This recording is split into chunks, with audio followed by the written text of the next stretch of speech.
नमस्कार दोस्तों, आज मैं आपको सुनाऊंगा इसका कर्जा कौन देगा। ये कहानी आपका दिल छू लेगी। बहुत पुराने समय की बात है। एक गांव में एक भले आदमी गंगाराम का देहांत हो गया था। तो जैसे उस आदमी के परिवार वाले उस अर्थी को शमशान ले जाने लगे, तभी अचानक एक मोटे ताजे सेठ ने उस अर्थी का एक पाँव पकड़ लिया और बोला कि मरने वाले इस गंगाराम से मैं 2 लाख रुपए कर्जा मांगता हूँ, इसलिए पहले मुझे मेरे पैसे दे दो, तभी मैं इसकी अर्थी को शमशान ले जाने दूंगा। अब तमाम लोग तमाशा देख रहे थे। तभी उनके तीनों बेटों ने कहा कि हम तुम्हारा कर्जा नहीं देंगे, पिताजी का कर्जा पिताजी जाने, और वैसे भी अब वो तो इस दुनिया में ही नहीं है। अगर तुम्हें इनकी अर्थी ले जानी है तो ले जाओ।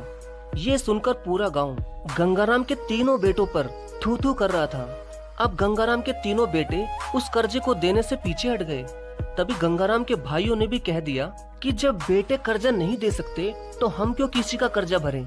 अब गंगाराम की अर्थी को वहाँ रुके हुए बहुत देर हो गई थी।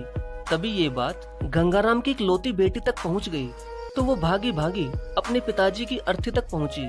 तभी उसने देखा कि उसके पिता की अर्थी का एक पाँव किसी बड़े सेठ ने पकड़ रखा था।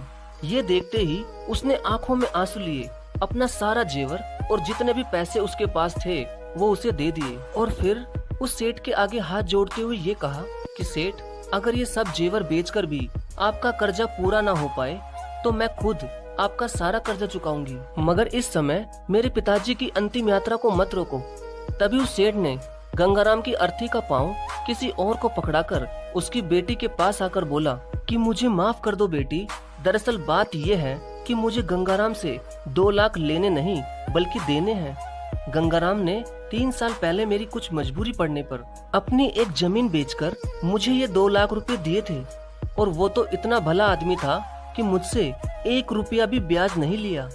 और आज जब मैं गंगाराम के रुपए लौटाने आया हूँ तो मुझे खबर मिली कि उनका तो देहांत हो गया। इसलिए मैं बड़ी सोच में पड़ गया था कि अब ये रुपए मैं किसको दूं। इसलिए मैंने ये खेल खेला ताकि गंगाराम जी के ये 2 लाख रुपए घर के एक ऐसे सदस्य के पास जाएं जो वाकई में उनको प्यार और उनकी इज्जत करता हो। और बेटी, आज तुमने ये साबित कर दिया कि अपने माँ बाप को एक बेटे से बहुत ज्यादा एक बेटी ही प्यार करती है। इसलिए ये 2 लाख रुपए मैं तुम्हें सौंपता हूँ। काश तुम जैसी बेटी हर घर में हो जो अपने पिता की इतनी इज्जत करती है। ये सब देखकर गंगाराम के बेटे और भाई का सिर शर्म से नीचे झुक गया।